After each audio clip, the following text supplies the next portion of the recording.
Hello, আসসালামু আলাইকুম। কী অবস্থা সবার? সবাই কেমন আছেন? আশা করি সবাই ভালো আছেন। আলহামদুলিল্লাহ আমিও ভালো আছি। তো সবাইকে মাদার্স ডে শুভেচ্ছা, বিশ্ব মা দিবস। তো আজকে বিশ্ব মা দিবস উপলক্ষে আমার ছেলে মেয়ে রিজিন মিরাবের স্কুলে আজকে একটা প্রোগ্রাম প্রোগ্রাম করা হয়েছিল। তো সেই প্রোগ্রামে জয়েন করলাম এবং সেখানে যেয়ে দেখি যে আমাদের স্কুল চেয়ারম্যান, তারপরে স্কুল ভাইস প্রিন্সিপাল, ওনারা সবাই এখানে কম বেশি সবাই এখানে প্রেজেন্টেশন করছিল। তারপরে এখানে যে মেন গেস্ট ছিল তিনি হচ্ছেন আমাদের ফেভারিট একজন অ্যাক্টরস শাবনূর। তো আমি ওনাকে দেখার জন্য গিয়েছি। তারপরে আমি এই প্রোগ্রামটাতে কখনোই অ্যাটেন্ড করিনি, ফার্স্ট টাইম অ্যাটেন্ড করেছি। তো আমার কাছে খুব ভালো লেগেছে। তারপরে এই তো উনি বক্তৃতা দিচ্ছে, আমরা শুনছিলাম, আমি কয়েকটা ছবিও তুলে নিয়েছি। সে বাস্তবে আসলে অনেক ভালো, সে অনেক সুন্দর, মাশাআল্লাহ বলবো। তাকে আমার ছোটবেলা থেকে খুব পছন্দ, তাকে আজকে সরাসরি দেখতে পেরেছি, এতে আমি খুবই আনন্দিত। তারপরে এখানে কিছুটা একটু ভিডিও নিয়ে নিয়েছিলাম, উনি যে কথাগুলো বলছে সেগুলো একটু শুনে নেন।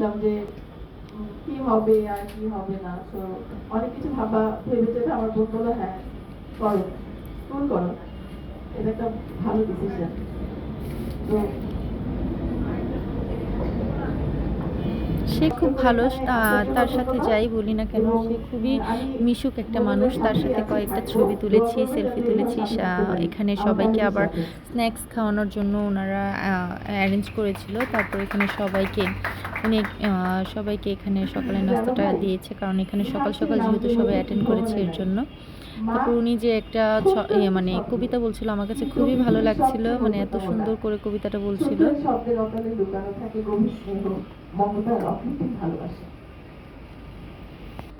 সে খুবই ভালো, আমার কাছে খুব ভালো লেগেছে।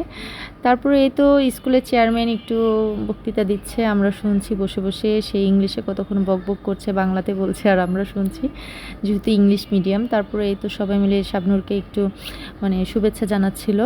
তারপরে এই তো আমাদের খাওয়ার জন্য সিঙ্গারা, সমোচা, তারপরে বিস্কিট, মানে কেক, পেয়ারা, আপেল, অনেক কিছু ছিল। তো একটা ফ্লাওয়ার দিয়ে সবাইকে স্বাগতম জানিয়েছে, আমার কাছে খুব ভালো লেগেছে। তো আপনাদের কাছে কেমন লেগেছে অবশ্যই কমেন্ট করে জানাবেন। তো সবাইকে বিশ্ব মা দিবসের শুভেচ্ছা, সবাই ভালো থাকবেন, সুস্থ থাকবেন। তো আজকের ভিডিও পর্যন্তই, আল্লাহ হাফেজ।